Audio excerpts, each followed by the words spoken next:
En 1924, Adolf Hitler escribió Mein Kampf, Mi lucha, un libro lleno de odio. Termina con esta fanática afirmación: un Estado que rechace la contaminación racial inevitablemente dominará el mundo.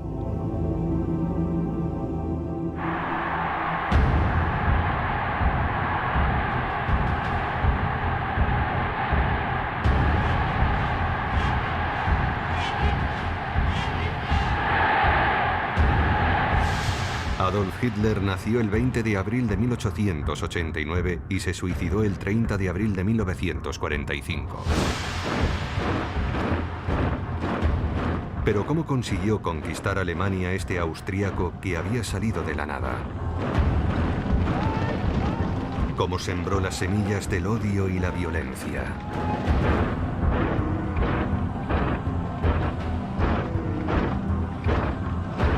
¿Y cómo pudieron Hitler y los nazis arrastrar al mundo al apocalipsis? Apocalipsis.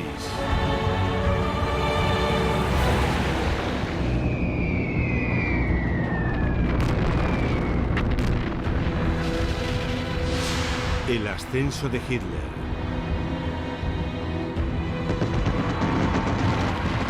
Primera parte. La amenaza.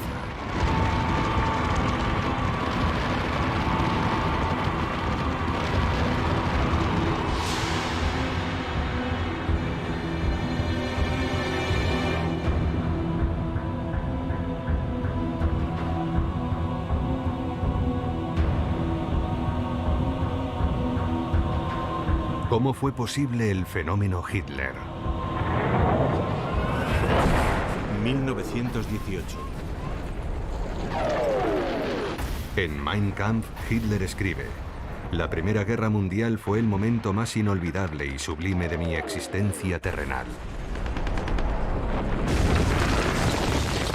Durante 4 años, el cabo Hitler sirve como correo, llevando mensajes para el 16 Regimiento Bávaro de Infantería.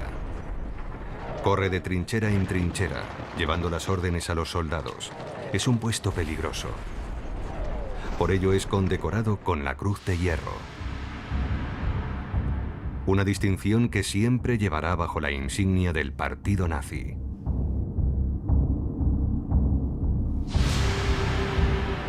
Durante la Primera Guerra Mundial, aprende a sentir el más absoluto desprecio por el valor de la vida humana, como muchos otros de los que participaron en este terrible conflicto.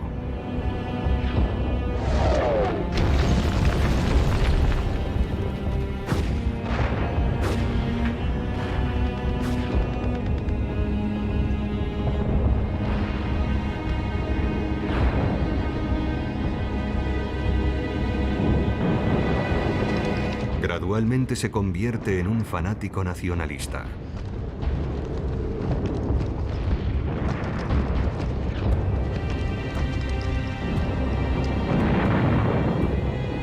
También en las trincheras comienza a tomar forma la idea confusa de que algún día reivindicará y defenderá a sus compañeros de infortunio. En otras palabras, que entrará en política. Hitler siempre ha sabido explotar su camaradería con los veteranos de guerra. Como 15 años después, cuando se dirige a los trabajadores de la fábrica Siemens. Mis compatriotas, mis compañeros trabajadores alemanes, yo vengo de entre vuestras filas. Yo fui uno de vosotros y estuve a vuestro lado durante los 4 años y medio de la guerra. Después, poco a poco, gracias a mi perseverancia, educándome y soportando mucha hambre, me alcé. Pero en el fondo, he seguido siendo el mismo. Una sucesión de acontecimientos acelerará su entrada en política. La noche del 13 de octubre de 1918, un ataque con gas venenoso le provoca una ceguera temporal. Tras ser evacuado a un hospital de campaña, es trasladado a Alemania.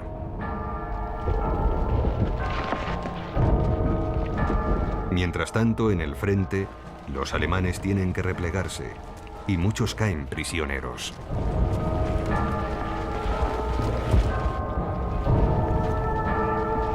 El odio hacia los franceses, avivado por los ultrajes de los vencedores, es omnipresente. En estas imágenes, un soldado alemán pierde su última posesión, su pipa, cuando un soldado francés se la arrebata. Los soldados del Kaiser, el emperador alemán Guillermo II, intentan conservar la dignidad mientras son conducidos a través de los mismos pueblos, franceses y belgas, que habían arrasado durante 4 años. El resto del ejército alemán emprende la retirada de forma ordenada. Estos soldados mantendrán viva la amargura de una derrota que la propaganda de la extrema derecha atribuye a los elementos antipatrióticos de Alemania. Aquellos que habían negociado con el enemigo. En este momento se produce un episodio en la vida de Hitler que él siempre considerará un punto de inflexión. Lentamente recupera la vista en el hospital militar de Pasewalk, al norte de Berlín, donde los médicos militares tratan los casos de neurosis traumática de guerra. Hitler escribe que al enterarse de la abdicación del emperador, del fin de la monarquía alemana en favor de una república y del armisticio del 11 de noviembre de 1918 que selló su derrota, había oído una voz interior. Aquella voz me llamaba a liberar al pueblo alemán y a restaurar la grandeza de Alemania. Hitler nunca dejó de exagerar este episodio y de hecho transformó el hospital en un auténtico templo dedicado a su milagrosa misión. Sobre su busto hizo grabar estas palabras de Mein Kampf: así fue como decidí entrar en política. A esta alucinación, Hitler añadiría su obsesión. Para él, el águila germana había sido apuñalada por los judíos. En Mein Kampf escribe: si hubiésemos utilizado gas venenoso una sola vez durante la guerra, contra esos 12 o 15.000 hebreos corruptores del pueblo, el sacrificio de millones de hombres no habría sido en vano. Ya a finales de 1916, los jefes del ejército imperial, el mariscal de campo Hindenburg y su ayudante, el general Ludendorff, en un gesto ultranacionalista, habían ordenado un recuento de los soldados judíos sospechosos de comportamiento antipatriótico.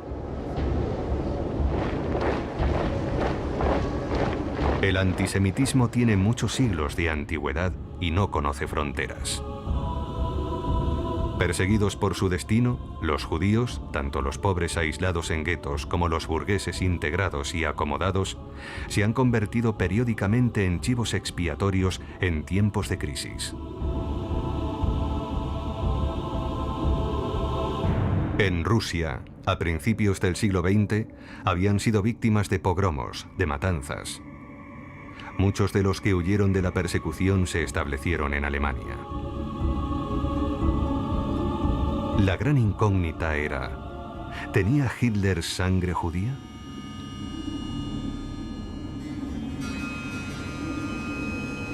Uno de los secretos mejor guardados del régimen nazi era que su líder no podía demostrar lo contrario. Desconocía el origen de uno de sus abuelos. La identidad del padre de su padre era desconocida. La abuela paterna de Hitler se había casado posteriormente con un molinero, Johann Hitler, que reconoció a su hijo y le dio su apellido. De acuerdo con las leyes nazis, Hitler no cumplía las condiciones de la llamada protección de la sangre impuesta a los alemanes, que para evitar la persecución debían demostrar que ninguno de sus 4 abuelos era judío. En términos nazis, Hitler no podía probar que no lo fuese.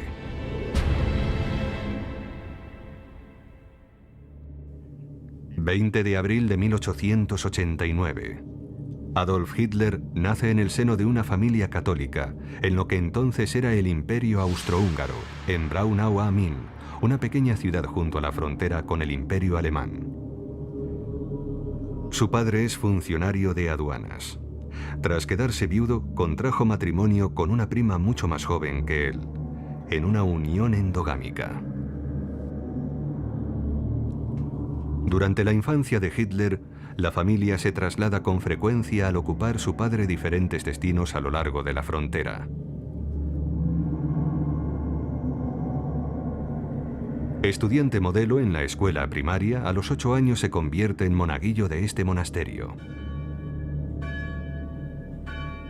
Adolf canta en el coro y admira el espíritu de sacrificio de los religiosos y su entrega a su misión.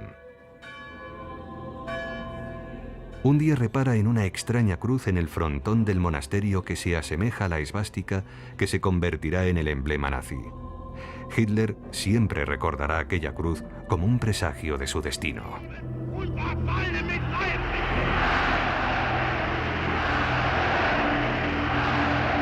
En la India, desde hace siglos, la esvástica ha sido un símbolo benéfico del movimiento perpetuo de la humanidad. Con la interpretación deformada de los nazis, se convierte en el símbolo de la raza aria. Una raza pura de hombres rubios, altos, de ojos azules, a los que Hitler añadiría un casco y la mística de una raza superior. El joven alemán debe ser esbelto, de miembros largos, veloz como una liebre, correoso como el cuero y sólido como el acero Krupp. Estamos resueltos a crear una nueva raza. Pero el pequeño Hitler no se ajusta a ese ideal y crece sobreprotegido por su madre. Regresará a estas tierras austríacas en momentos importantes de su vida, como este pocas semanas antes de la invasión de Polonia, que desencadenará la Segunda Guerra Mundial. Estas imágenes de la casa de su infancia fueron filmadas por su amante, Eva Braun, y tituladas El Führer visita su tierra natal el 12 de junio de 1939. Como de costumbre, hace un alto para colocar unas flores en las tumbas de sus padres. No guarda resentimiento alguno hacia su padre, bebedor, estricto y autoritario. Su madre murió de cáncer a los 47 años y fue la única persona a la que Hitler amó de verdad. Durante todos los cumpleaños del Führer preside la mesa de los regalos y en su búnker, durante los momentos finales, Hitler no se separa de su retrato. Hitler tuvo problemas con su padre, que quería que fuese funcionario. El joven Adolf no llegará lejos en la escuela, pues en su arrogancia se considera por encima del sistema educativo. A los 19 años, tras la muerte de su madre, se traslada a Viena. La política no entra en sus planes, ya que sueña con entrar en la Academia de Bellas Artes. Gracias a su modesta herencia, vive durante un tiempo al estilo de los artistas bohemios. Viena es uno de los centros intelectuales de Europa. Hitler descubre el estilo de vida de la alta sociedad, contra la que se alzan las banderas de los activistas socialistas.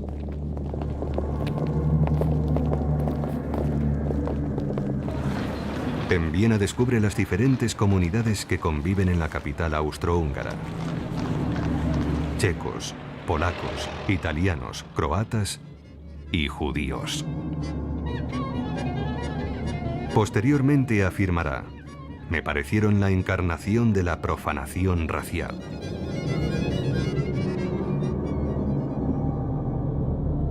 Sin apenas haberlo preparado, ya que a pesar de su ambición carece de disciplina, Adolf se presenta al examen de acceso a la Academia de Bellas Artes y es rechazado.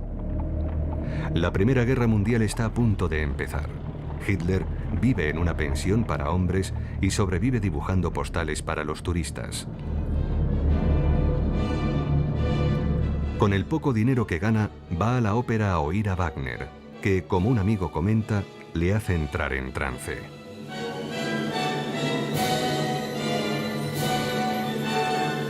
Hitler, cuya vida cotidiana es mediocre, sueña con aquellos héroes germánicos legendarios. Una de sus óperas favoritas es Rienzi, en la que un joven guerrero acomete la misión de salvar a su pueblo.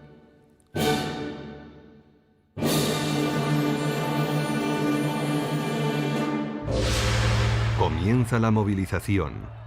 El 2 de agosto de 1914, Hitler tiene 25 años y el estallido de la guerra transformará su vida de artista fracasado.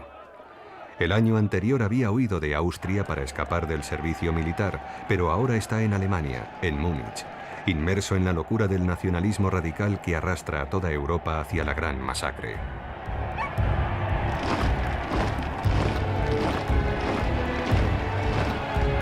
Hitler aparece aquí en medio de la muchedumbre, celebrando con entusiasmo la declaración de guerra. Esta foto reaparecerá durante la campaña electoral de 1932. Los nazis se asegurarán de que tenga la máxima distribución. Sus adversarios denuncian que es un fotomontaje, pero de lo que no hay duda es de que Hitler combatió en la guerra, y la guerra lo transformó.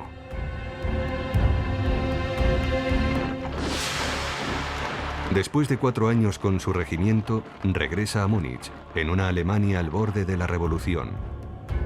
Hitler tiene 30 años, y ante él se abre un periodo decisivo. Quiere permanecer en el ejército, que garantiza el orden y la estabilidad al nuevo régimen del presidente socialdemócrata Friedrich Ebert.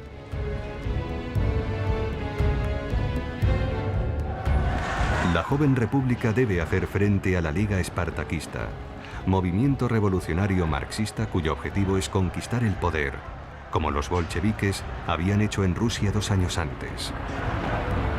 El ejército los aplasta con la ayuda de los Freikorps, grupos de voluntarios nacionalistas que serán el caldo de cultivo del futuro partido nazi. Hitler sigue sirviendo con entusiasmo en el ejército. Su principal motivación es seguir teniendo un techo sobre su cabeza y un rancho que llevarse a la boca. Y para ello está dispuesto a cualquier cosa, incluso a denunciar a algunos camaradas, sospechosos de ser rojos.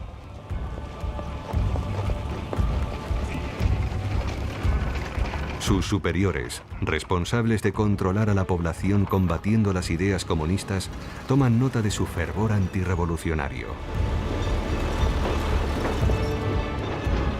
Y le asignan la reeducación política de soldados alemanes que regresan del frente y de prisioneros de guerra. Su oficial superior escribe en sus notas: es un orador nato. Su fanatismo y populismo cautivan a los que le oyen, obligándoles a pensar como él. Hitler diría después: en aquel momento comprendí que sabía hablar en público. A continuación aprendería a utilizar recursos teatrales y a dominar a su público, como muestra esta filmación de 1933 en la que se ha conservado el sonido original.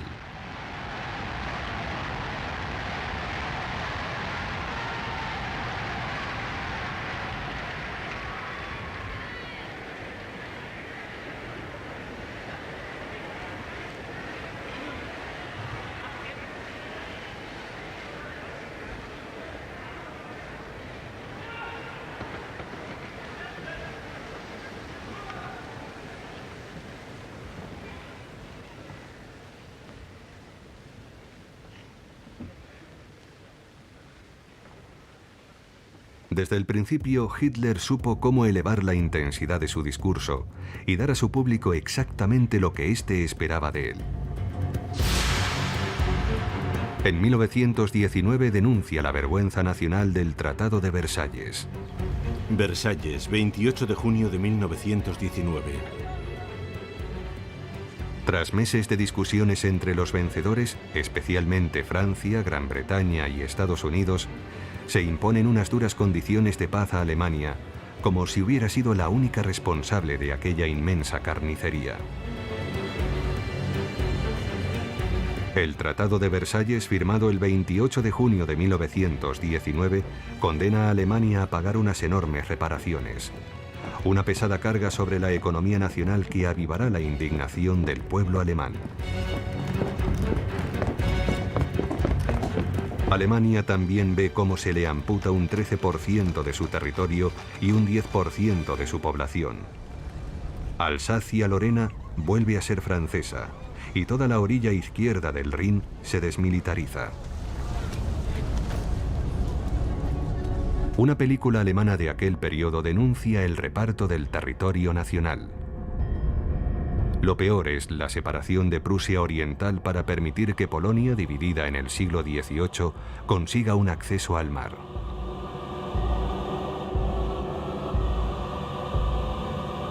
El corredor polaco será en última instancia el desencadenante de la Segunda Guerra Mundial. Para muchos alemanes, el desarme de las fuerzas paramilitares antirrevolucionarias añade el insulto a la injuria. Presencian impotentes la destrucción de sus submarinos.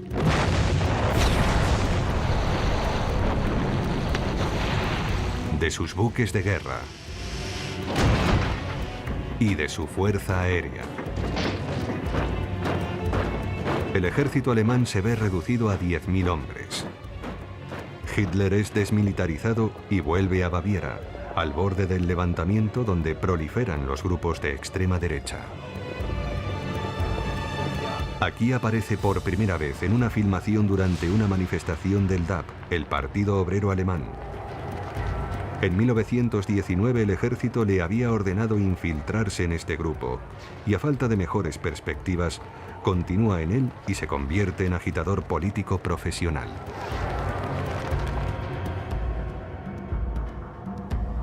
Baviera está en la extrema derecha, mientras que en Berlín está la sede de la República de Weimar, de centro izquierda, que recibe su nombre de la ciudad donde se ha proclamado la nueva Constitución.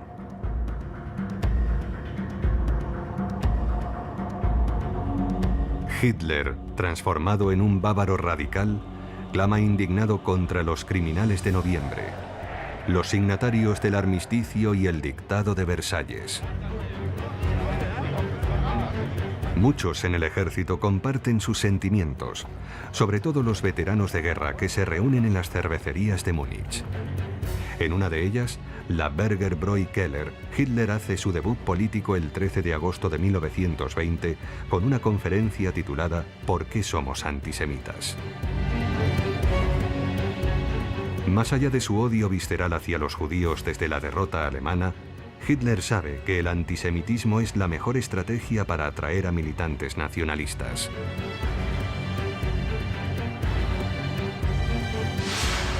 Hitler reactiva a los radicales de su pequeño grupo de extrema derecha. Estos le convierten en su líder e incluso le compran un automóvil.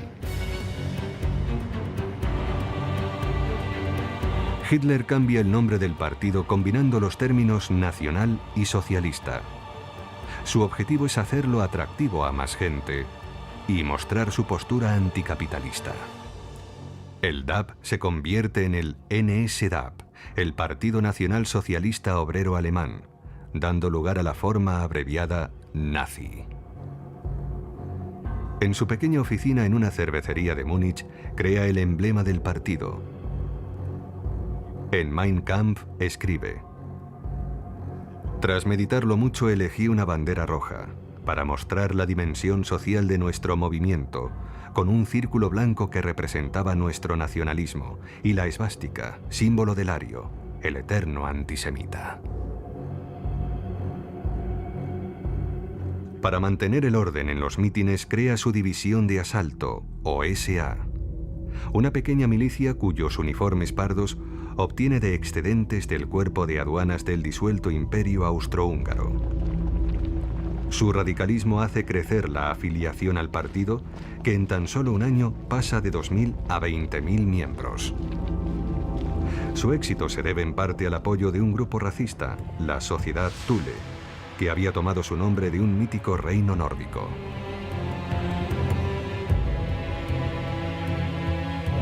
Sus miembros adquieren un periódico con fondos de origen dudoso. Esta publicación se convierte en el órgano oficial del partido nazi con un nuevo nombre, Volkischer Beobachter, el observador popular. Su editor, Alfred Rosenberg, Es miembro de la Sociedad Thule y se convierte en ideólogo del antisemitismo. Desequilibrado, sino claramente trastornado, será uno de los inspiradores del Holocausto. Otro de los miembros de la Sociedad Thule durante sus años de estudiante es Rudolf Hess, que llegará a ser secretario de Hitler y uno de sus cómplices más fanáticos y serviles. A ellos se unirá un héroe de la Primera Guerra Mundial, Hermann Göring, uno de los pilotos de combate más famosos de Alemania. Como otros muchos veteranos, Göring tiene dificultades para adaptarse a la vida civil y en Hitler encuentra a alguien capaz de articular sus ideas antirrevolucionarias. Llegará a ser el número 2 del régimen nazi y uno de los instigadores de los campos de exterminio.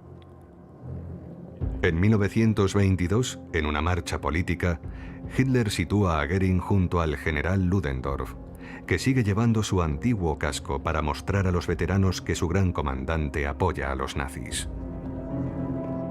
Ludendorff, uno de los responsables de haber alargado la guerra, estaba convencido de que los políticos le habían privado de la victoria. Muchos generales alemanes compartían esta teoría. La adhesión de Ludendorff a las ideas nacionalistas abre nuevas perspectivas para Hitler.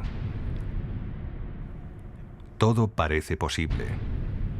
En Italia, la extrema derecha, el partido fascista de Benito Mussolini, acaba de llegar al poder.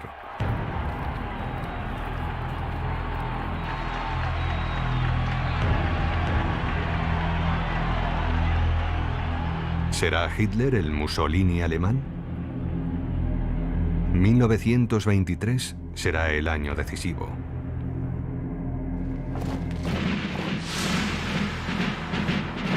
...11 de enero de 1923... Los alemanes ven impotentes cómo tropas francesas y belgas les arrebatan el control del Ruhr, la región alemana productora de carbón y acero, tras la negativa de Alemania a pagar las reparaciones de guerra impuestas por el Tratado de Versalles. Límite de la zona ocupada.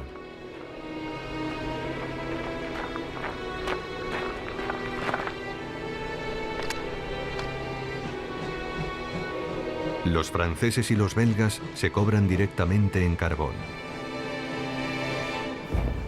El gobierno alemán ordena la resistencia pasiva, una huelga de mineros y ferroviarios. Los franceses simplemente sustituyen a los huelguistas.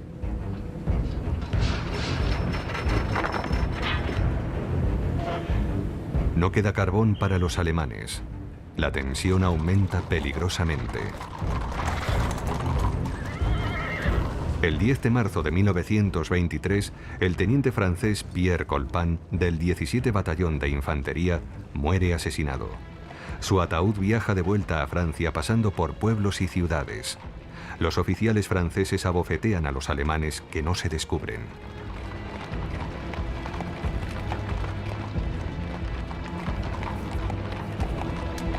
Imágenes imborrables que serán explotadas hasta la saciedad por los nazis. Como las de los 13 obreros de la factoría Krupp muertos a manos de los franceses el 31 de marzo. O la ejecución del saboteador Albert Slageter. El periódico nazi lo califica de mártir. También acusa a soldados africanos del ejército francés de violar a jóvenes alemanas. Al llegar al poder, Hitler hará esterilizar a los hijos de estas uniones y se cobrará una venganza aún más cruel en 1940. Hitler denuncia la debilidad de un gobierno que permite a los franceses tratar a Alemania como a una de sus colonias.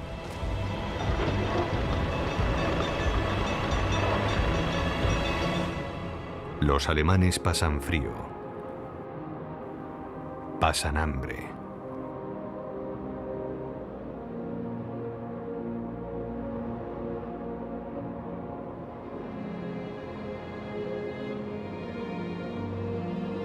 E intentan robar carbón a los franceses.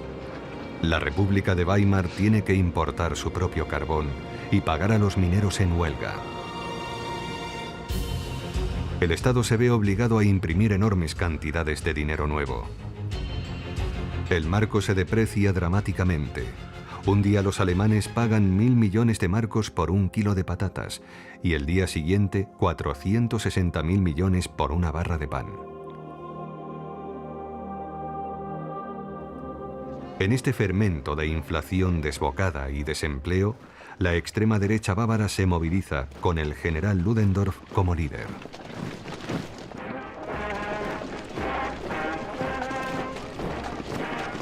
Gracias a Ludendorff, Hitler consigue unir a todos los veteranos amargados por la derrota.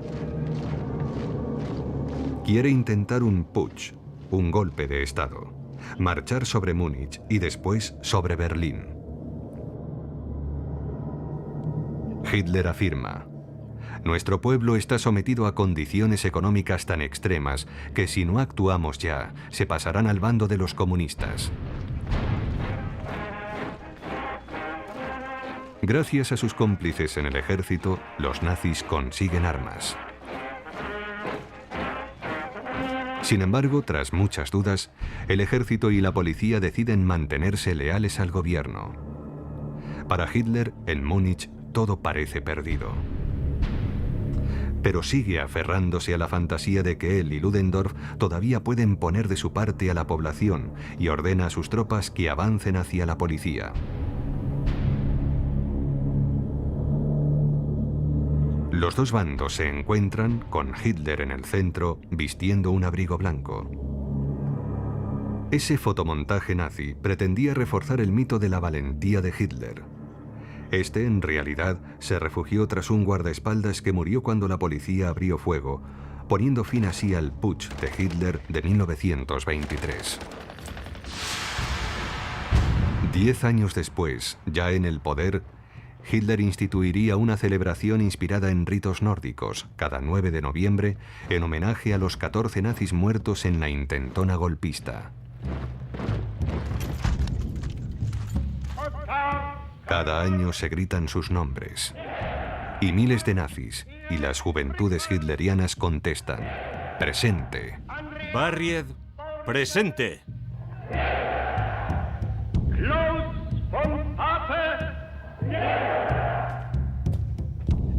Hitler hace construir un mausoleo en Múnich y los alemanes desfilan ante él con el brazo levantado en memoria de los que Hitler llama los mártires de noviembre. Todos deben saludar al mausoleo al pasar ante él, incluso los que lo hacen en bicicleta. Explotando aún más el mito del putsch, Hitler crea otra desmesurada ceremonia nazi, la de la bandera ensangrentada. Durante el congreso anual del partido en Nuremberg, saca la sagrada enseña manchada de sangre del putsch y con gestos ampulosos toca con ella las banderas de los nuevos batallones nazis como si así los consagrase. Esta celebración casi mística es un claro ejemplo de la habilidad de los nazis para falsear la historia. En realidad, Hitler apenas había planeado su golpe de Estado, una intentona improvisada y torpe, en la que apenas valoró las posibles consecuencias. Todas estas ceremonias teatrales ocultaban una superficialidad que podría haber puesto fin a la aventura nazi. Porque el putsch fracasó, Hitler fue apresado y el Partido Nacional Socialista ilegalizado.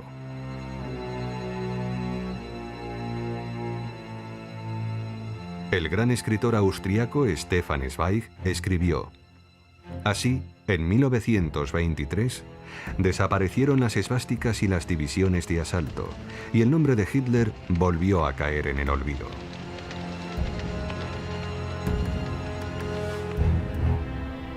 Tres meses después, se inicia el juicio de los golpistas en Múnich. Hitler es acusado de alta traición y de la muerte de 4 agentes de policía, delitos castigados con la pena de muerte.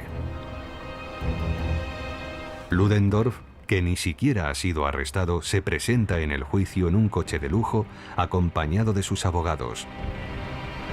Queda libre sin cargos por respeto a su glorioso pasado y porque sigue teniendo partidarios muy influyentes. Finalmente será absuelto. Hitler, que ha amenazado con suicidarse, percibe que el tribunal no es tan hostil como pensaba. Recurre entonces a su talento como orador y dirige sus feroces proclamas contra el gobierno y los judíos.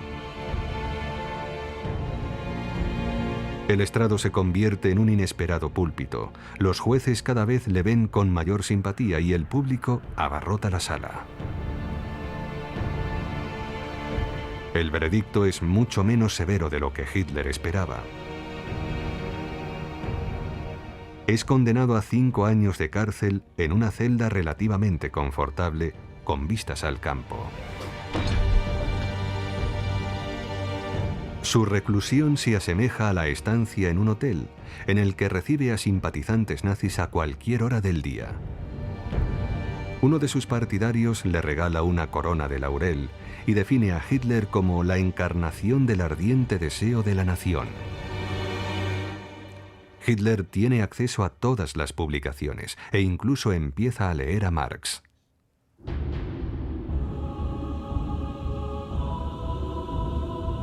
Rudolf Hess, condenado a 15 meses por su participación en el putsch, ocupa la celda contigua y reúne un pequeño grupo que analiza las encarnizadas luchas internas entre los grupos de derechas.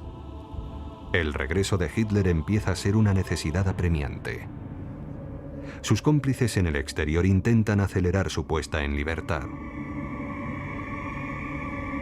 Comprendiendo que pronto será liberado, Hitler siente la necesidad de exponer su singular concepción de la vida y sus principios políticos. Dicta su libro a Rudolf Hess, que lo mecanografía con una máquina de escribir donada por un banquero y en papel aportado por Winifred Wagner, la nuera del compositor idolatrado por Hitler. Como Wagner, Winifred es una racista convencida y admira profundamente a su buen amigo Adolf.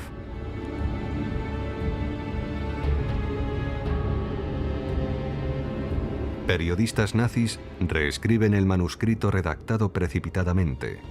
Hitler quiere titularlo 4 años y medio de lucha contra la mentira, la necedad y la cobardía. Pero sus asesores lo consideran demasiado largo y finalmente se titula Mein Kampf, mi lucha. Incluso reescrito, el libro sigue siendo ilegible, pero contiene la visión del mundo de Hitler en su totalidad y los nazis lo convertirán en su nueva Biblia. Se transcribe como las Sagradas Escrituras y se encuaderna como los grandes manuscritos medievales.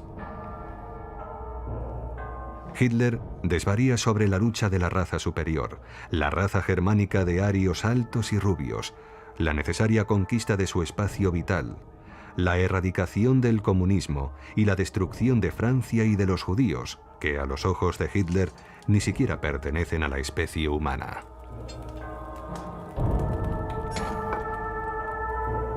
Muchos lectores consideraron el libro un delirio incoherente. Un error fatal. Deberían haberlo leído con atención y tomado muy en serio, porque en él estaba el origen de la muerte de 50 millones de seres humanos. Hitler sale de la cárcel el 20 de diciembre de 1924 por buen comportamiento. Ahora sueña con ser el sucesor de los grandes fundadores de la nación alemana, como Bismarck. Afirma: el tiempo que pasé en la cárcel me dio confianza, optimismo y la convicción de que nada podría volver a hacerme temblar. Pero su travesía a través del desierto político no ha hecho más que empezar. Mein Kampf es un fracaso editorial. Apenas se venden 20.000 ejemplares.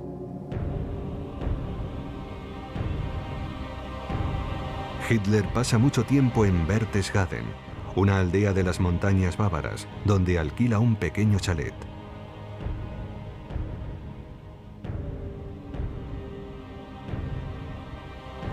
Allí conoce a Maria Reiter, una atractiva camarera de 16 años con la que tiene una breve aventura. Ella quiere casarse con Hitler. Él se niega y le sugiere que se convierta en su amante. Lo mismo propondrá a otras mujeres a las que seduce, pues no quiere que nada se interponga en su misión. Finalmente, ella le abandona. Escribe entonces el segundo volumen de Mein Kampf, en el que aborda su proyecto de expansión del espacio vital de Alemania a Rusia. Las ventas del libro son mediocres, hasta su ascenso al poder en 1933. Mein Kampf se convertirá en una lectura prácticamente obligatoria. El Estado se lo regala a las parejas que contraen matrimonio.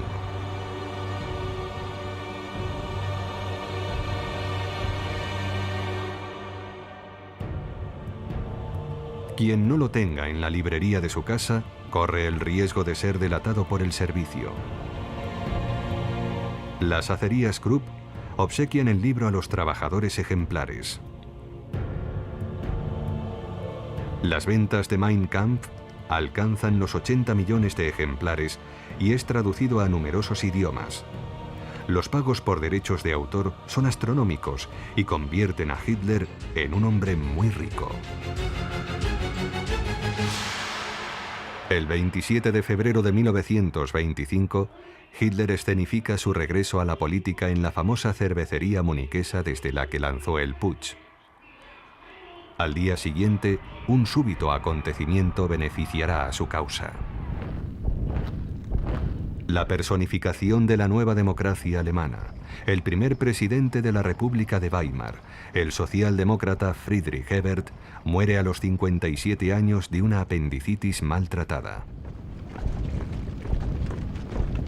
Los alemanes sienten profundamente la pérdida, ya que su gobierno había conseguido cortar la inflación y la economía estaba empezando a recuperarse. Hay que elegir a un nuevo presidente, y la esvástica hace su reaparición durante la campaña política. La ilegalización del partido nazi ha sido revocada al considerarse que ya no es peligroso. De hecho, Ludendorff, el candidato de la coalición de partidos de extrema derecha, apenas obtiene un 1% de los votos. Su fracaso es algo que Hitler deseaba en secreto, pues quita de en medio a su principal rival, a quien había apoyado sin mucho entusiasmo en la campaña. Revelando una vez más su instinto político, afirma: "Le hemos dado el golpe de gracia". Los alemanes eligen al otro gran jefe militar de la Gran Guerra, el mariscal von Hindenburg.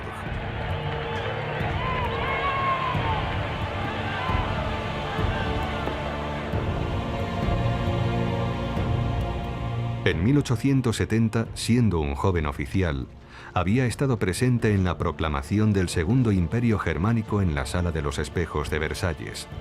Ahora, con el apoyo del ejército, une a los conservadores, lo que preocupa a la izquierda y al resto de Europa. Hitler espera pacientemente. Mientras, el partido nazi, que ya cuenta con 170.000 afiliados, consigue extender su cáncer por toda Alemania.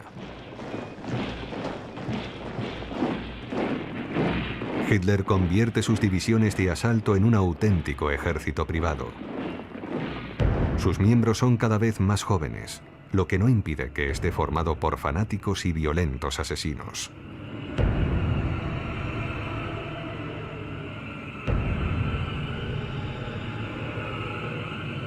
Su nuevo uniforme hace que se les empiece a llamar camisas pardas. Imitan a los camisas negras de Mussolini, que varios años antes habían marchado con éxito sobre Roma. También toman de Mussolini el saludo romano, el brazo extendido acompañado de un grito gutural. En el caso de los fascistas es «Viva el Duce». Con Hitler se convierte en «Heil Hitler», larga vida a Hitler.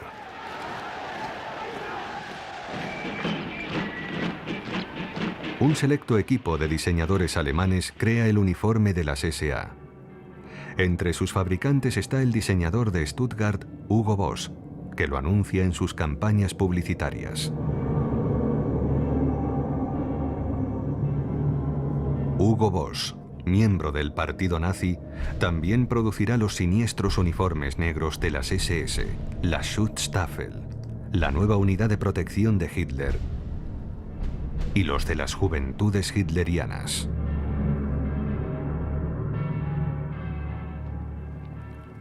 Un despliegue de medios muy costoso.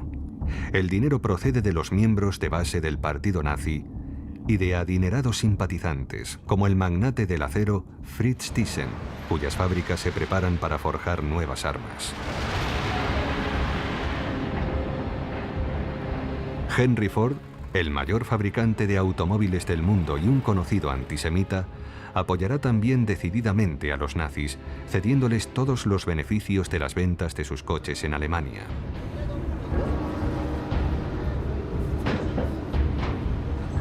Además, hará cada año, con motivo del cumpleaños de Hitler, una donación personal de $50.000, una cifra muy elevada para la época. Ford será el primer extranjero a quien los nazis concedan la Cruz de la Orden del Águila Alemana. Así es como el partido nazi paga sus espectaculares congresos y sus vastas operaciones de propaganda, dirigidas a la opinión pública y a enardecer a sus seguidores.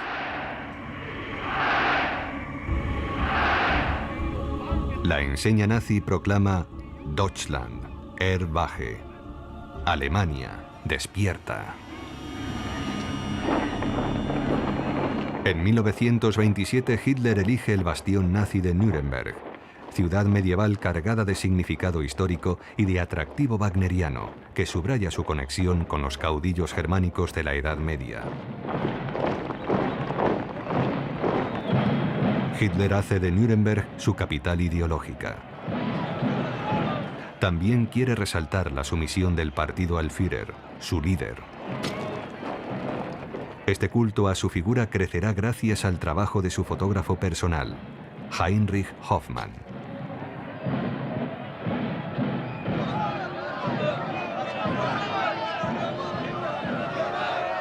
Siempre en el centro de la acción, nazi desde el principio y virtuoso de la Leica, siempre está cerca de su señor. Hoffmann toma sorprendentes fotografías que buscan mostrar la faceta personal del gran líder.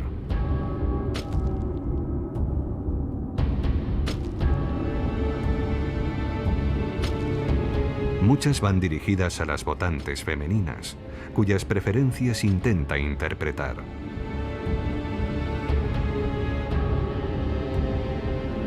En el pequeño estudio fotográfico de Hoffmann, en Múnich, inspirado por Wagner y fascinado por los gestos de los cantantes de ópera, Hitler ensaya poderosos gestos que utilizará en los primeros mítines multitudinarios nazis.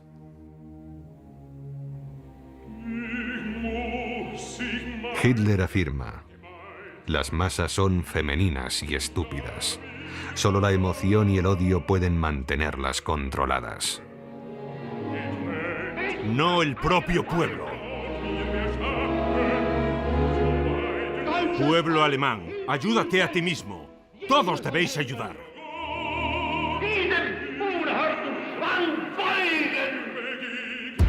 Odio. Eso es lo que las SA siembran en toda Alemania, empezando por los barrios judíos de las grandes ciudades.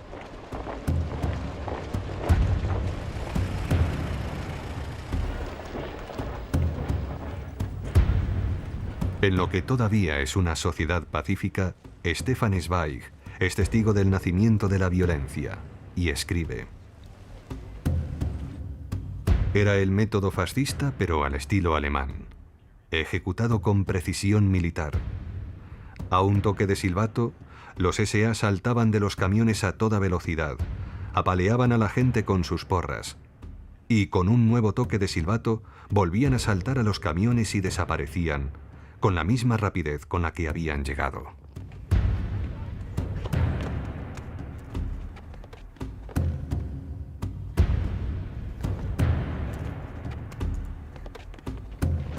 Pero la intimidación y el terror no consiguen resultados.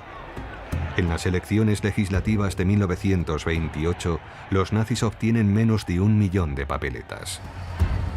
Los comunistas consiguen 3 millones, el partido centrista 4 y la derecha 5. Los socialdemócratas son los vencedores, con 10 millones de votos. Sin embargo, en el Reichstag, el Parlamento de Berlín, ese 2,6% de votos, procedentes sobre todo de las zonas rurales, se traduce en 12 nuevos diputados nazis. Y todos ellos hacen su entrada ataviados con el uniforme de las SA. Entre ellos, hace su regreso triunfal Hermann Göring. Tras sufrir una herida en el vientre durante el putsch, ha ganado mucho peso y ahora es adicto a la morfina. Y finalmente, Joseph Goebbels, que responde a la perfección a una máxima formulada por Nietzsche el siglo anterior: el fanatismo es la única forma de voluntad a la que pueden aspirar los débiles e irresolutos. Goebbels no es precisamente el típico ario alto y rubio.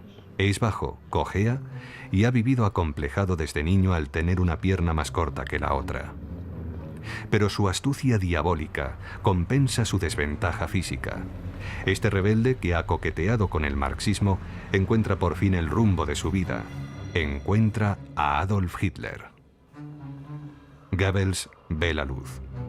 Los judíos le han impedido convertirse en escritor al negarse a publicar sus manuscritos, y los comunistas son los responsables del caos reinante. Escribe: entramos en el Reichstag como lobos en el redil. Pero en aquel momento ni el pueblo ni los diputados pueden comprender el significado de esta afirmación. El Frankfurter Zeitung expresa la idea que tiene el público de los nazis. Hitler no tiene ideas ni principios coherentes, es un loco peligroso. Sigue la ideología de la guerra al pie de la letra, interpretándola de forma primitiva, como si aún viviéramos en los tiempos de las invasiones bárbaras tras la caída del Imperio Romano.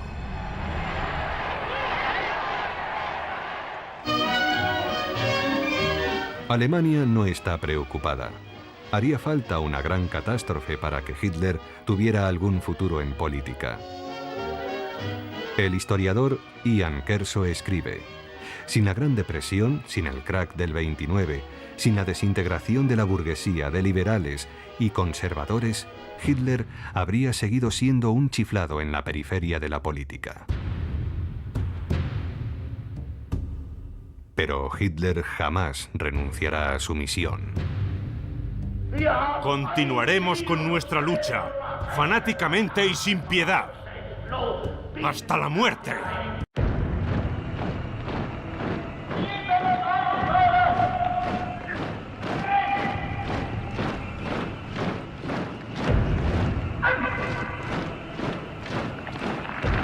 Cuando Hitler se convirtió en dictador de Alemania, aplicó lo que había escrito en su libro Mein Kampf. Una raza más fuerte expulsará a las razas más débiles, porque el impulso vital aplasta al débil para dar más espacio al fuerte.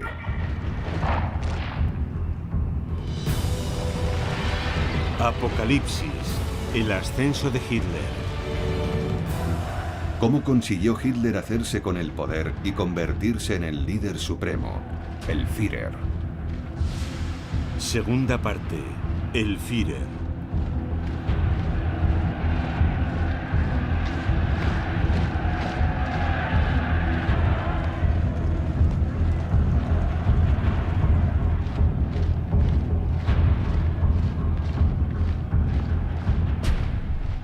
Nuremberg, 1929. El Congreso Anual del Partido Nazi es el comienzo de lo que el dramaturgo alemán Bertolt Brecht llama el irresistible ascenso de Adolf Hitler. La devastadora crisis económica originada en Estados Unidos hace estragos en todo el mundo, y especialmente en Alemania.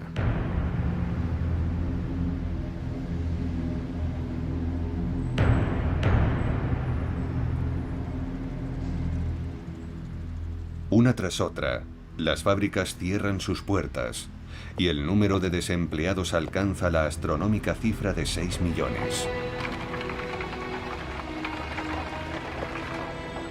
Desesperados, muchos alemanes se vuelven hacia los nazis o hacia los comunistas, que también tienen sus grupos paramilitares con sus propios uniformes.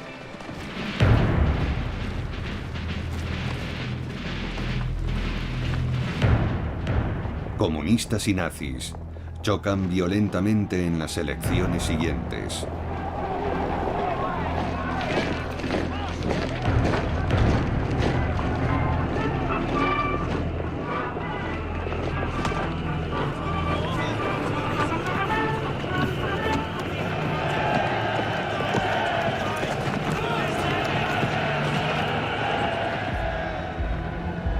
Hitler provoca el desorden y al mismo tiempo proclama ser el único hombre capaz de detenerlo. Su táctica surte efecto. Atrae a su causa a los pequeños comerciantes y a las amas de casa, denunciando la amenaza de la plaga roja, los marxistas igualitarios, que infunden el miedo en el corazón del campesinado.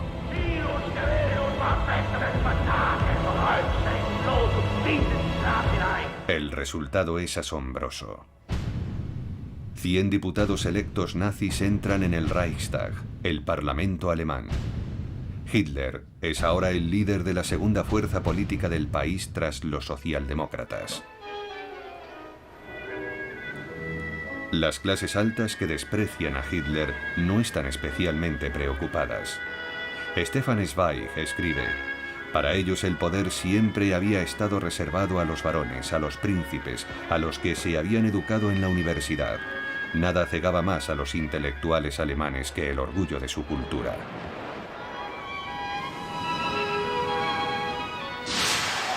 El ascenso de Hitler continúa. En solo un año consigue dominar a la extrema derecha alemana. Asociaciones de veteranos como los Cascos de Acero, con más de 500.000 de miembros, tendrán que obedecer sus órdenes.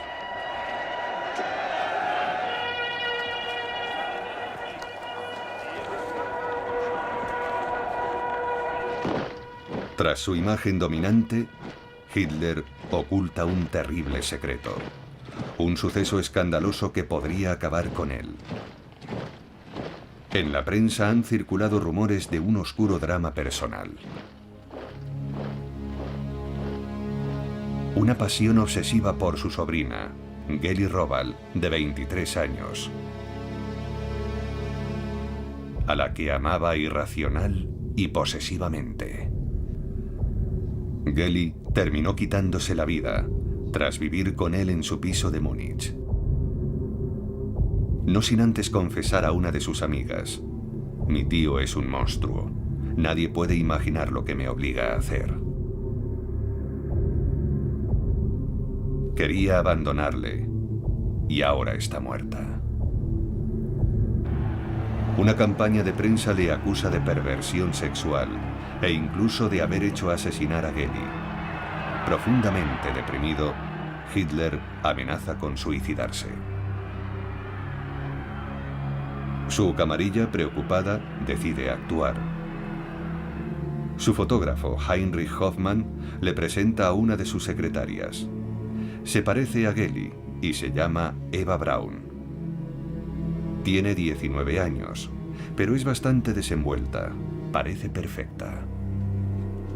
La popularidad del líder del partido nazi cautiva a la joven. Hitler la convertirá en su amante secreta. Se define como un soltero casado con Alemania para ganarse las simpatías de las votantes. Las alemanas ya tienen derecho a votar, gracias al movimiento feminista. Eva Braun es una entusiasta del deporte. Sueña con ser actriz y actuar en Hollywood en una película de Tarzán.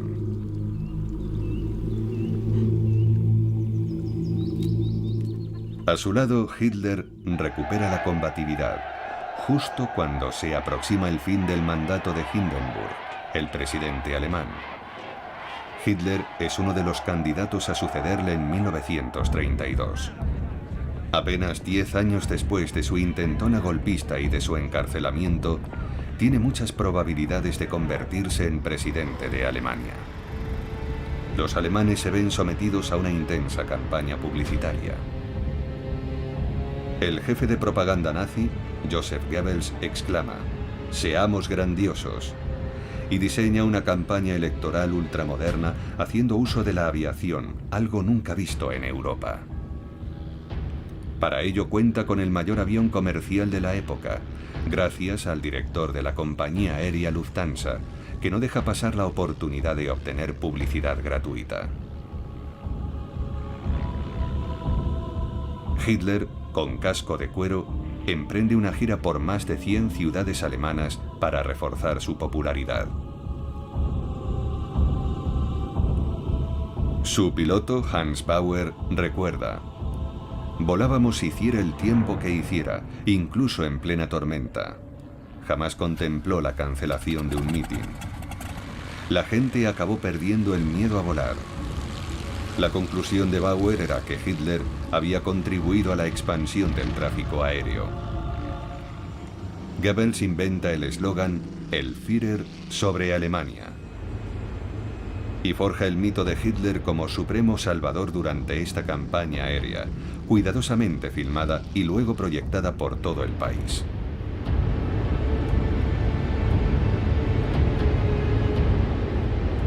Pero Goebbels no puede relajarse. La campaña es muy costosa y los varones de la industria aún desconfían de los violentos métodos de Hitler. Los nazis cobran el equivalente a €1 a todo aquel que acuda a escucharlo. Pero esto no los disuade, sino todo lo contrario. Un testigo, von Spaun, describe su reacción. «De repente sentí los ojos de Hitler sobre mí, un sentimiento que me acompañará el resto de mi vida».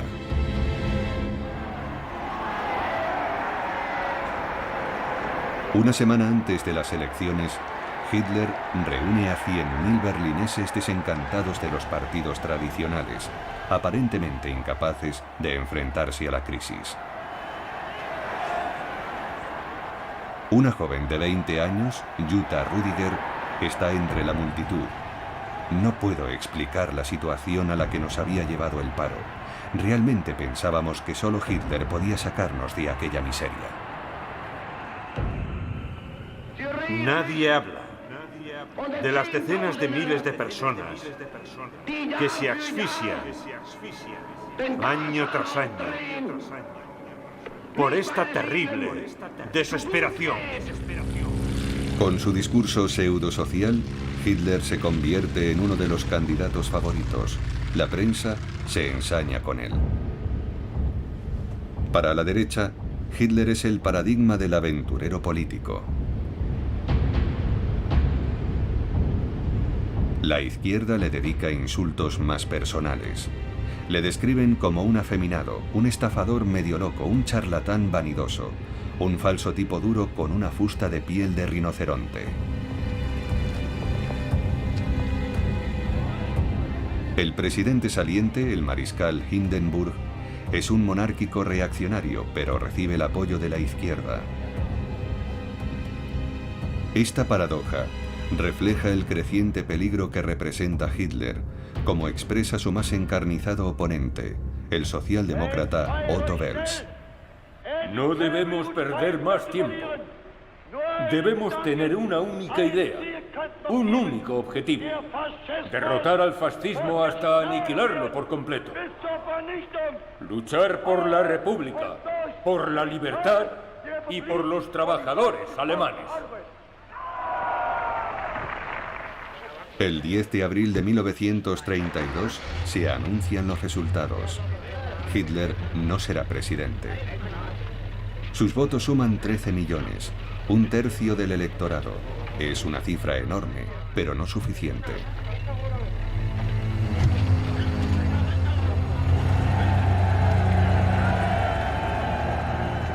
Hindenburg, reelegido gracias a los socialdemócratas, no quiere depender de ellos, por lo que promueve unas nuevas elecciones. Y Hitler que continúa su irresistible ascenso, reanuda su campaña. Llega a dar 5 discursos diarios y su séquito está agotado. Uno de sus íntimos comenta: éramos como el preparador que vuelve a poner en forma a su boxeador entre asalto y asalto. Pero Hitler se alimenta de las multitudes y se deja llevar por su propia vehemencia. Nuestros adversarios creen que los nacionalsocialistas, y yo en particular, somos seres intolerantes e imposibles. Nos critican por negarnos a cooperar con los demás partidos. Pues bien, esa gente tiene razón. Somos intolerantes. Mi objetivo es barrer de Alemania a los 30 partidos. Para Hitler, el primer partido a eliminar en la campaña de 1932 es el Partido Comunista. Encomienda la tarea a las SA. Ya cuentan con 400.000 miembros y se financian ellos mismos. Cada uno paga su uniforme y equipo. Uno de ellos, Wolf Teubert, trabaja en un delicatessen en Hamburgo y está listo para incorporarse a su unidad motorizada en cualquier momento. Afirma: solo tenía una idea: dar la vida por Alemania. La humillación del Tratado de Versalles me había convertido en un apasionado defensor de Hitler.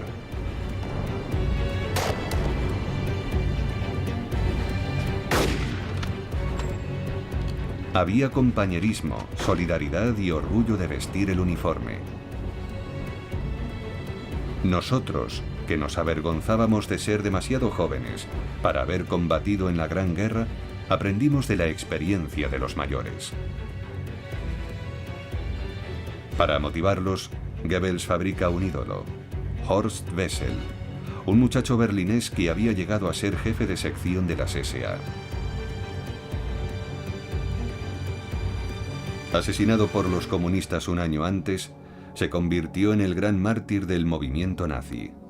En su espectacular funeral, Goebbels había comparado su sacrificio con el de Jesucristo. E hizo filmar estas imágenes para describir el nazismo como una devoción similar al cristianismo. Tras añadir música a lo que llamó el último poema del jefe de las SA muerto, lo convirtió en el himno oficial del partido nazi, el Horst Wessel Lied, la canción de Horst Wessel, el credo de la violencia.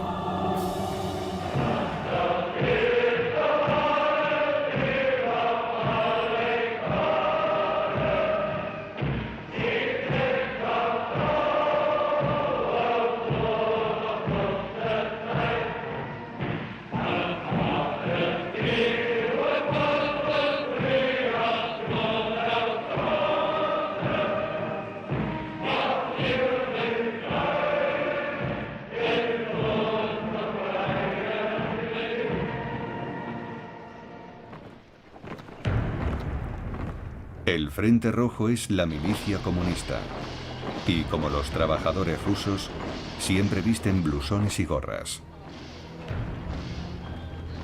Todos estos militantes, hombres y mujeres, están inspirados por sus ideales. Y también tienen sus canciones de combate.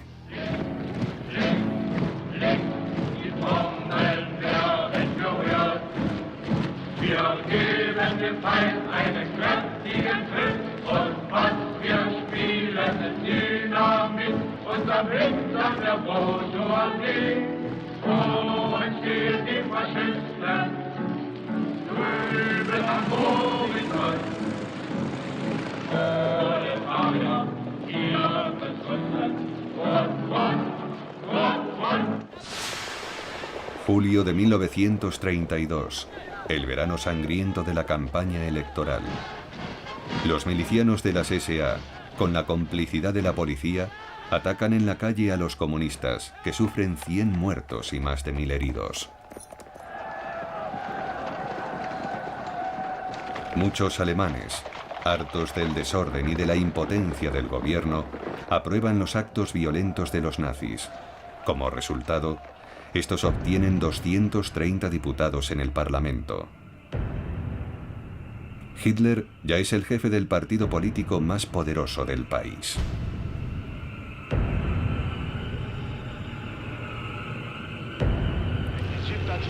Por primera vez, tiene el poder al alcance de la mano.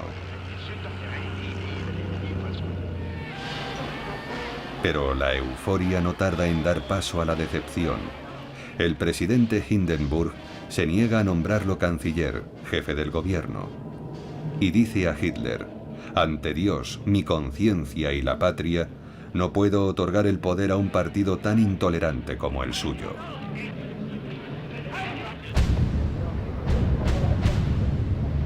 A pesar de todo, le ofrece un puesto en el gobierno. Pero Hitler no se considera un político cualquiera que busca un ministerio. Quiere todo el poder, establecer un estado totalitario.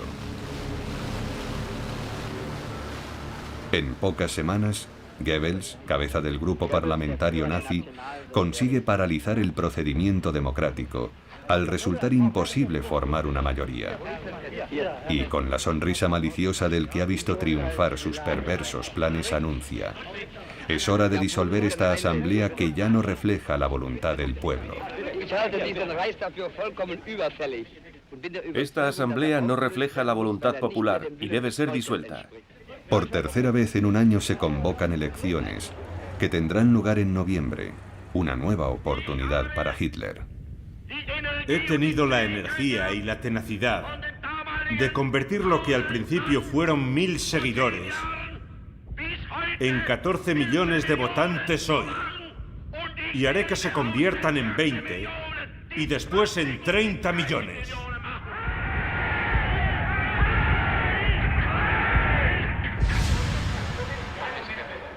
El resultado de las elecciones es una amarga decepción para Hitler. Rodeado por las SS, su guardia personal, reflexiona sobre el fracaso. Ha perdido 2 millones de votantes y 40 escaños.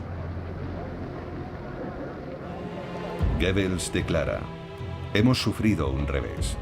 Hitler se negó a formar parte del gobierno y los votantes no lo han entendido. Goebbels lee con amargura los comentarios de la prensa extranjera. En Londres, el Daily Herald afirma: el hitlerismo como fuerza política ha muerto. El diario francés Le Populaire, editado por el eminente socialista Léon Blum, titula su editorial: El fin de Hitler. Pero no es así.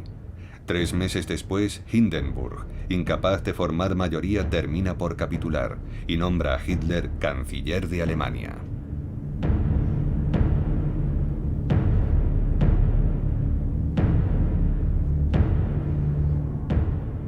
Un estudiante de Berlín, Sebastian Hafner, escribe: acabo de oír la noticia y estoy paralizado de terror. Por un instante me parece oler la sangre y el barro. Veo algo peligroso, como la gran zarpa de un depredador desgarrándome la cara con sus garras.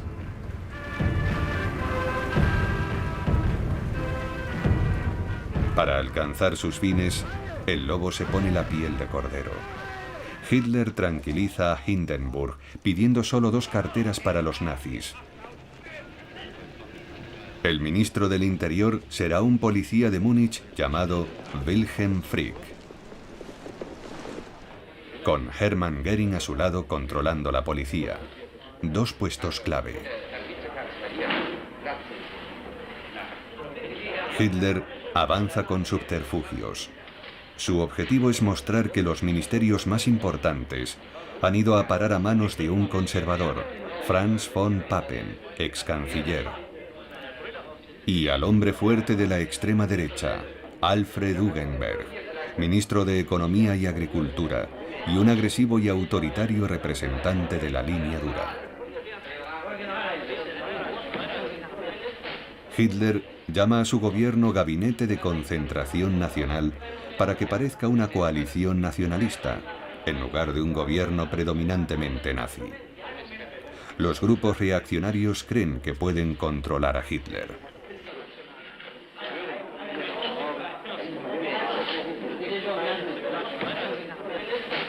Von Papen comete un error que le costará caro cuando dice a Augenberg: Hitler es nuestro hombre, a lo que éste responde: nosotros lo supervisaremos.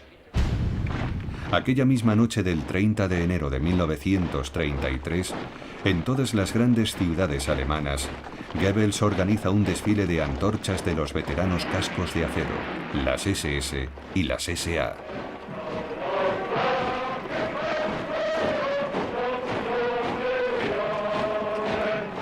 Goebbels cifra la participación en 1 millón de personas, pero el agregado militar británico calcula que no superó los 15.000 y que Goebbels les ordenó dar vueltas por el mismo lugar durante horas. Pasan bajo las ventanas del presidente Hindenburg, de 85 años, que creyendo estar en Verdún en 1916 dice a su ayudante: nuestros hombres desfilan bien y han tomado muchos prisioneros. Hitler, en la Cancillería, recibe un encendido homenaje. Louise Sommitz, una maestra de Berlín, escribe: era la embriaguez sin vino, y añade: oía gente gritar: muerte a los judíos, la sangre judía manará bajo el cuchillo. Como dijo Goebbels, fue como un cuento de hadas.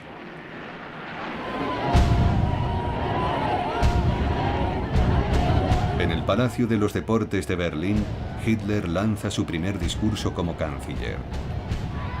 Su plan es conseguir el poder absoluto, pero paso a paso. Todavía hay 200 diputados comunistas y socialdemócratas en el Reichstag. Su primer movimiento es disolver el Parlamento y convocar nuevas elecciones. Su discurso, retransmitido por radio, es una llamada a todos los votantes, incluidos los de la izquierda. Tengo la firme convicción de que se acerca la hora en que los millones de personas que nos condenan engrosarán nuestras filas y proclamarán con nosotros lo que hemos creado y ganado con tanto esfuerzo. Este nuevo Reich alemán, este Reich de grandeza, honor, poder y honradez.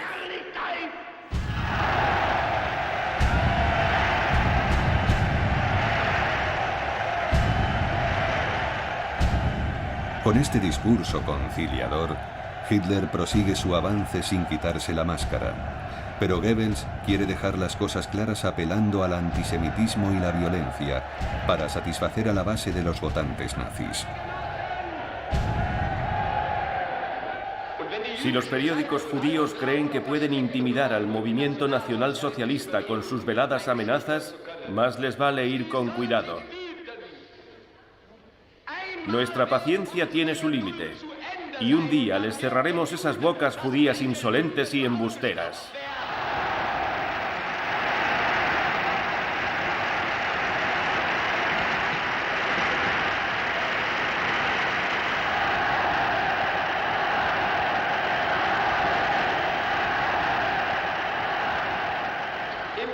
Miembros del partido y de las SA, no os preocupéis, podéis estar tranquilos. El final del terror rojo, su final definitivo, está más cerca de lo que creéis. Y pronto les daremos a los seguidores de Karl Liebknecht la mayor lección de su vida.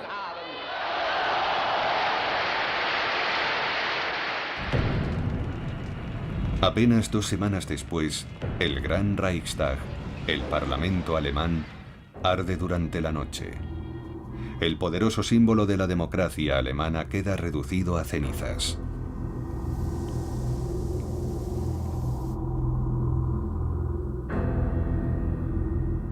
La policía de Göring detiene a un comunista holandés de 24 años llamado Marinus van der Lubbe, sospechoso de varios incendios provocados. En un juicio rápido es declarado culpable y después guillotinado. Pero los grandes beneficiados del incendio han sido los nazis. Hitler y Göring avivan el fantasma del complot rojo. Göring hace detener a 4.000 comunistas, incluidos sus dirigentes. Pero el Partido Comunista aún no está ilegalizado. Hitler quiere mantener la apariencia de legalidad hasta que se celebren las elecciones legislativas, en las que espera consolidar su poder.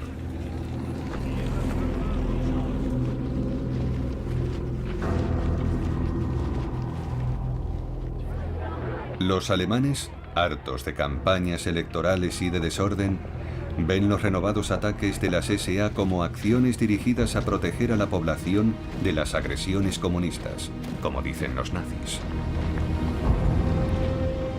Las SA ya cuentan con más de 1 millón de miembros y ahora armados tienen el estatus de agentes auxiliares de policía. En toda Alemania toman posiciones ante las sedes de sindicatos y partidos de izquierdas.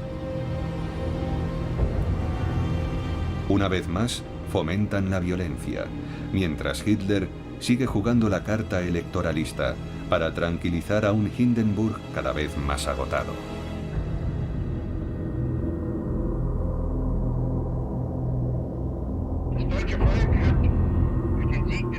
Göring, amenazador en su sillón gótico mientras juguetea con su puñal, anuncia oficialmente el resultado de las elecciones.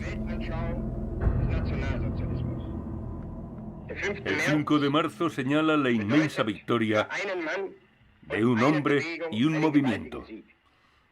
El vencedor es Adolf Hitler y el movimiento es el nacionalsocialismo. Y ambos son uno solo, con el pueblo y el Reich alemán. Pero Hitler y su coalición apenas consiguen una escasa mayoría. A pesar de toda su propaganda y de la intimidación de las SA, no han conseguido impedir que los comunistas obtengan un 12% de los votos. Hitler se arranca por fin la máscara y cruza la línea de la ilegalidad. Invalida la elección de los parlamentarios comunistas, los hace arrestar y los envía a los campos de concentración de Oranienburg, cerca de Berlín, y Dachau, en las proximidades de Múnich, que los nazis acaban de construir.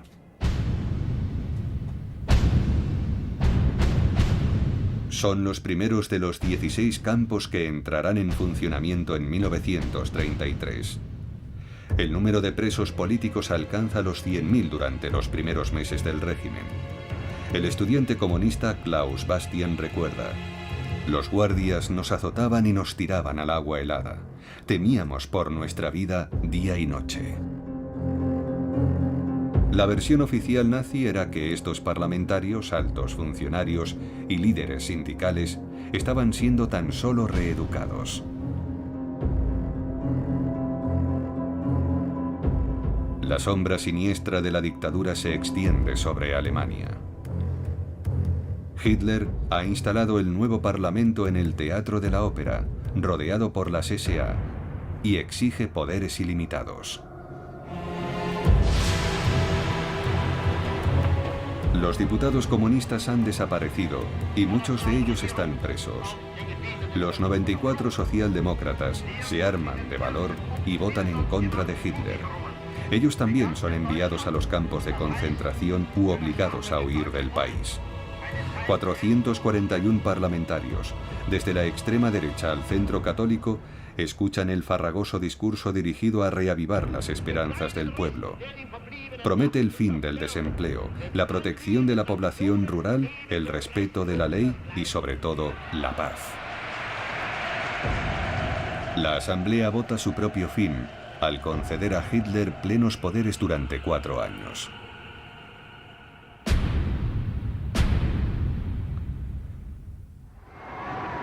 El presidente Hindenburg ya no puede oponerse a las decisiones del canciller. Entre vítores, muere la democracia en Alemania.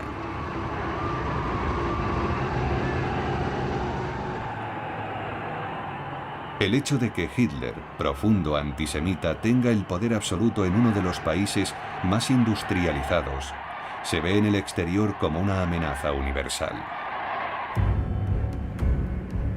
En todo el mundo se convocan manifestaciones contra él, como esta en Nueva York, protestando contra su brutalidad. su oscurantismo y su antisemitismo. Y se lanza un boicot internacional a los productos alemanes. La respuesta de Hitler es ordenar un boicot de un día a todos los comercios propiedad de judíos en Alemania. Es una primera advertencia.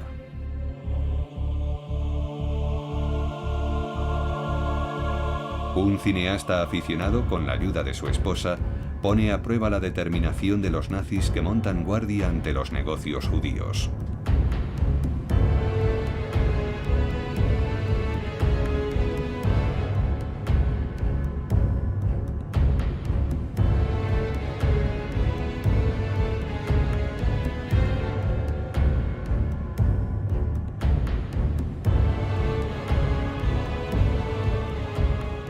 Los judíos alemanes ven con horror carteles de las SA con mensajes como «Ni un penique para el capitalismo judío», «Compra alemán» o «Los judíos son los culpables de nuestra ruina».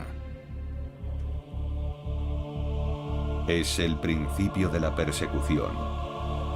Edwin Landau, propietario de un gran comercio en Prusia Oriental, escribe antes de emigrar a Palestina con su familia. Cambié por completo en apenas unas horas. Este país y su pueblo, a los que había respetado y amado, se habían convertido de repente en mis enemigos. Yo ya no era alemán, ni tenía derecho a serlo. Me avergonzaba de haber pertenecido a esta nación, de la confianza que había depositado en tanta gente que ahora se quitaba la careta, para mostrarse como mis enemigos.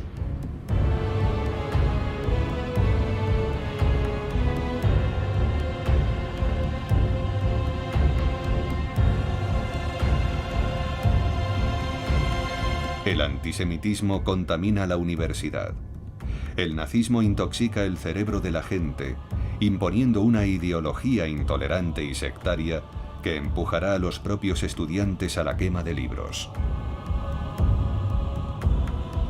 Con la ayuda de colegiales y bajo la dirección de miembros de las SA, son requisados por todo el país, en bibliotecas, librerías y editoriales, los libros que reflejan lo que Hitler denomina espíritu anti-alemán. En la lista negra nazi hay autores como Karl Marx, Sigmund Freud, Stefan Zweig y otros 300 escritores, sobre todo judíos o comunistas. 12.000 títulos son condenados al fuego, cientos de miles de ejemplares, y las SA preparan las piras. En una retransmisión radiofónica desde la Plaza de la Ópera de Berlín, Goebbels lee un sermón en un auto de fe propio de la Edad Media. Queridos estudiantes, hombres y mujeres alemanes, la era del intelectualismo judío ha terminado. El alemán del futuro no solo será un hombre de letras, sino un hombre de carácter.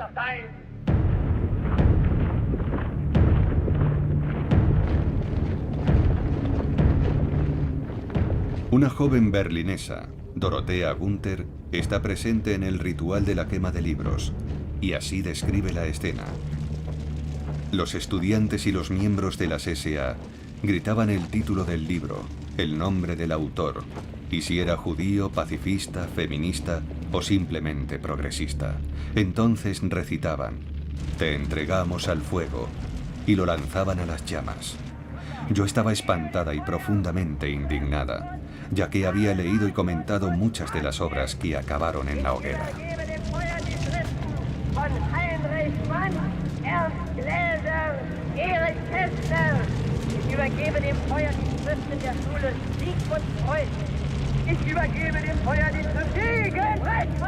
El líder socialista Leon Blum escribió: «Era necesario en Alemania que los comunistas y los socialdemócratas lucharan juntos».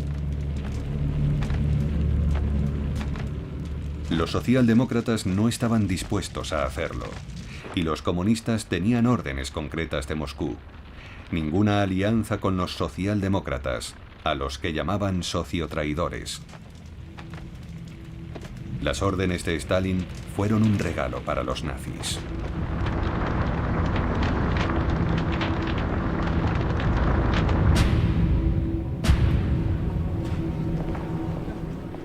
Hitler ha suprimido los sindicatos. Ahora, el 21 de julio de 1933, ilegaliza el Partido Socialdemócrata.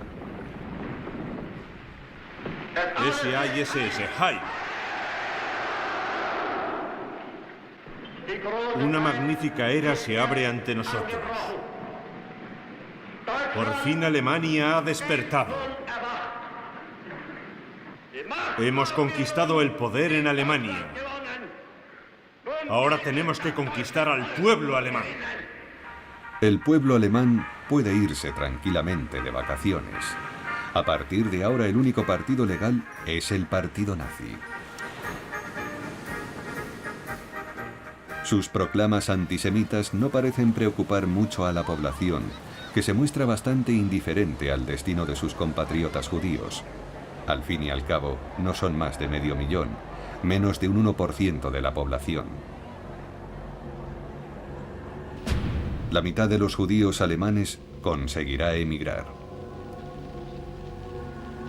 Gerda Blackman recuerda: nos permitieron embarcar con la condición de dejar atrás todo lo que poseíamos.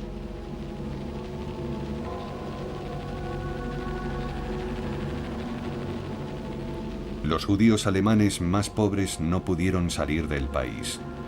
Fueron deportados a los guetos del este y posteriormente exterminados en los campos de concentración.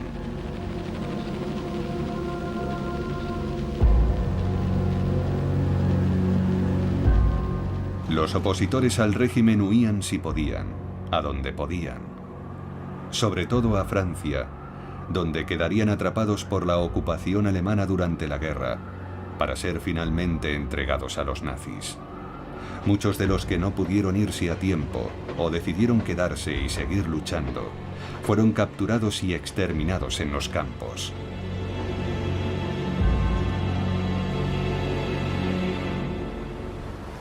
La inmensa mayoría de los alemanes aceptó el régimen totalitario.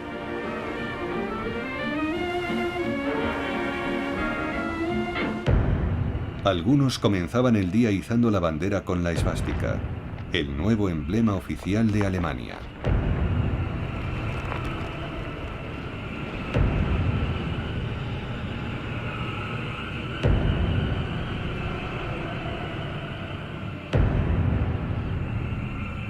Otros, ahora que Hitler había amordazado a la prensa, leían los periódicos nazis. Sus hijas también aprendían a hacer el saludo obligatorio. Sus hijos entraban en las juventudes hitlerianas, que fomentaban sus tendencias agresivas.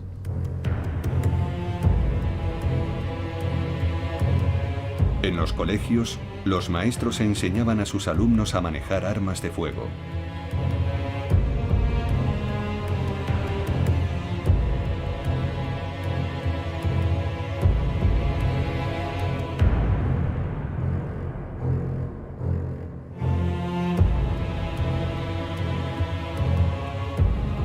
Los profesores de matemáticas tenían que utilizar burdos ejemplos aprobados por los nazis como ¿cuánto cuesta un alumno?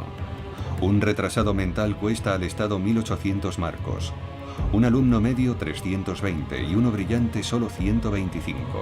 Solución: la sociedad solo puede sobrevivir con ciudadanos genéticamente fuertes. Las hijas mayores se unían a la BDM, la Liga de Jóvenes Alemanas. Allí eran entrenadas para ser buenas esposas y tener muchos soldaditos. Muchos de ellos morirían con tan solo 10 años en los últimos combates de la guerra en Berlín. Pero en aquel verano de 1933 los alemanes no pueden imaginar nada de esto. Hitler todavía no es el líder supremo incuestionable. Para serlo, tendrá que seguir anestesiando a la nación con su propaganda. Un ejemplo es la película La victoria de la fe, que muestra el primer congreso del partido nazi, ahora el partido único, después de la toma del poder.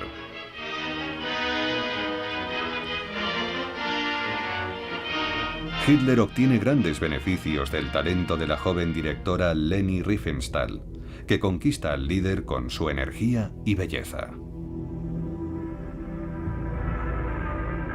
Maestra del encuadre y la iluminación, Riefenstahl glorifica al nuevo dios de una nueva mística, la de la raza, del líder, del poder, y también a sus apóstoles, como el leal Rudolf Hess, uno de los redactores de las leyes antijudías, como Joseph Goebbels, que convirtió la propaganda en un ministerio clave, como Hermann Göring, artífice de la resurrección de la aviación alemana, y como Ernst Röhm, jefe de la horda de fanáticos de las SA.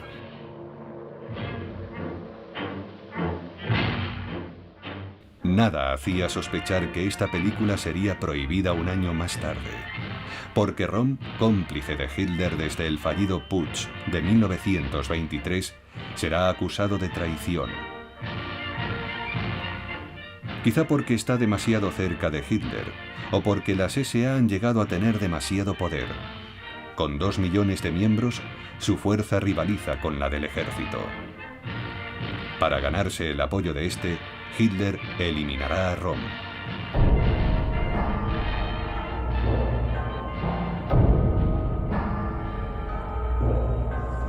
Todo comienza el verano siguiente, cuando Hitler viaja a Italia para encontrarse con Mussolini en Venecia.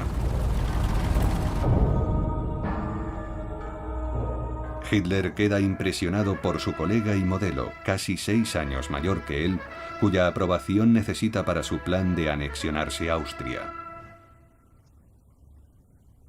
Mussolini se la niega. No quiere a los alemanes en sus fronteras. Y no le gusta Hitler, del que dice: «Me recuerda a un fraile parlanchín».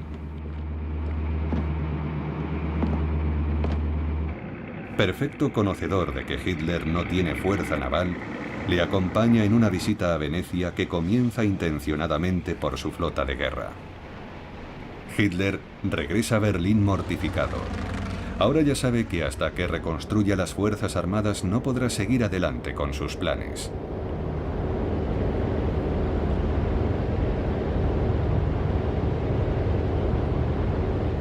Hitler asiste a las maniobras del Reichswehr, el ejército alemán, reducido por el Tratado de Versalles a 100.000 hombres, pocos, pero muy bien entrenados.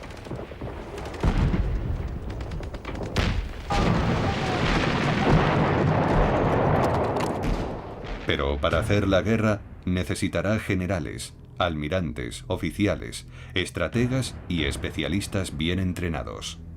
A menudo ha prometido liberar al ejército de la camisa de fuerza impuesta por Versalles y devolverle su antiguo poder.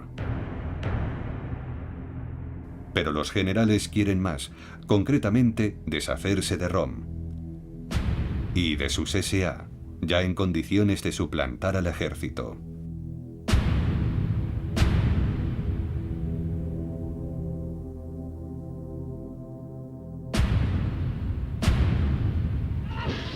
También critican duramente a Röhm por sus delirios de grandeza. Está empezando a robar protagonismo al propio Hitler.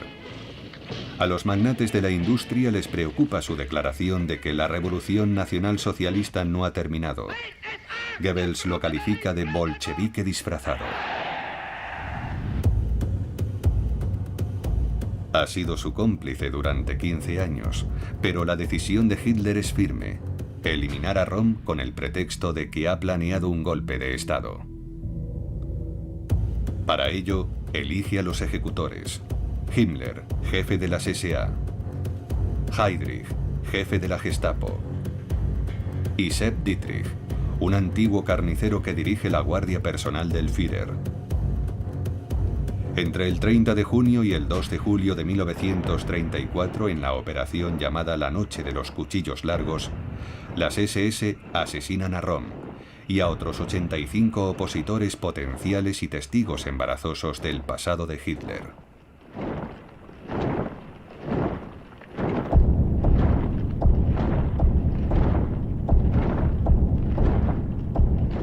Desaparecido Rom, las SA pierden todo su peso y solo son desplegadas para mantener el orden. El ejército y los varones de la industria quedan satisfechos. Sepp Dietrich es ascendido a general de las SS. En la siguiente película de Leni Riefenstahl, El triunfo de la voluntad, sobre el Congreso del Partido Nazi de 1934, solo los uniformes negros de las SS marchan detrás de Himmler.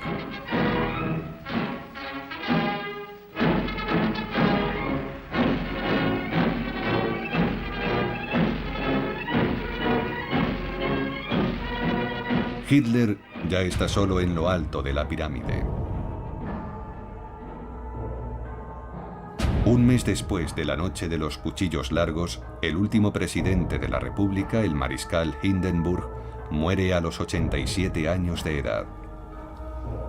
Pero ya hace mucho que la democracia está muerta y enterrada. El totalitarismo continúa imparable.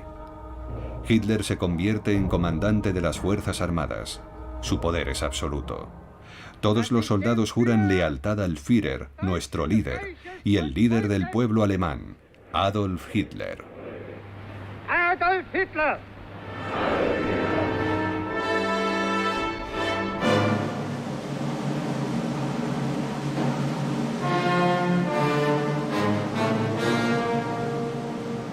Hitler asiste al Festival de Bayreuth para disfrutar de la música de Wagner, su compositor favorito.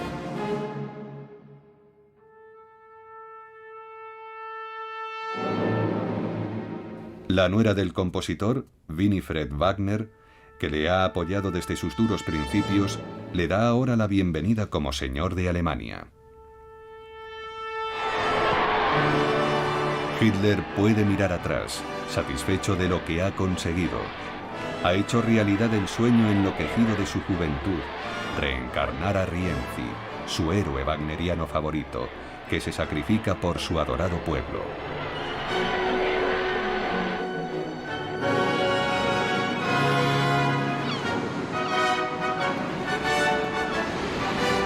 Como Sigfrido, navega por el Mar del Norte en pos de sus fantasías, acompañado por los que ayudaron a crear su figura, ahora incapaces de controlar a este nuevo golem, el monstruo fantástico de barro que ciega a los humanos con su poder infernal.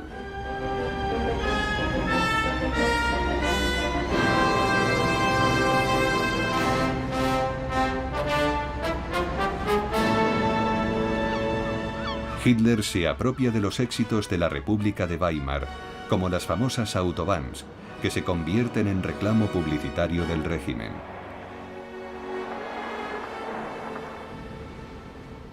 Después promulga las leyes raciales de Nuremberg.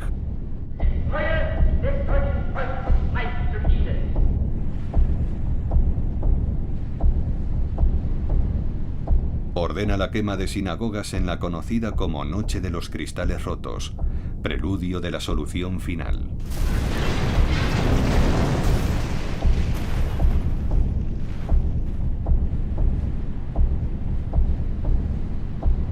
Viola el Tratado de Versalles, volviendo a ocupar las zonas desmilitarizadas en 1919.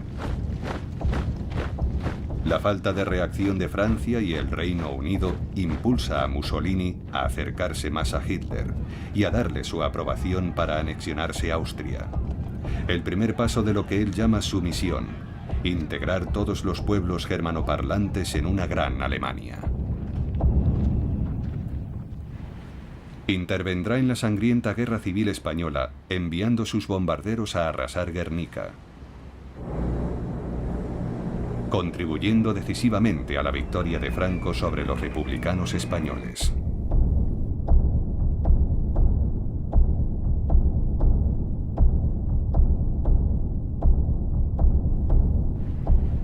Ahora sueña con un gran ejército, como el de Napoleón. Un ejército que llevará hasta Moscú. Pero en ningún momento deja de proclamar sus deseos de paz. Queremos ser un solo Reich unificado. Y para eso debéis prepararos. Queremos que el pueblo sea obediente. Y vosotros mismos debéis ejercitaros en la obediencia. Queremos que el pueblo sea pacífico, pero también valiente. Y vosotros debéis ser ambas cosas.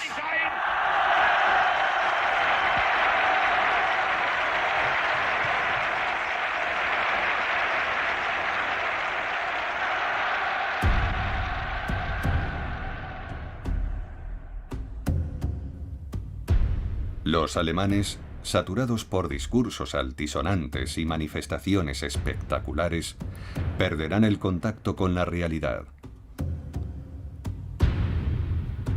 Cuando Alemania esté lista, Hitler, obstinado y feroz, arrastrará a su país y al resto del mundo a una larga noche, poblada por los fantasmas de más de 50 millones de muertos.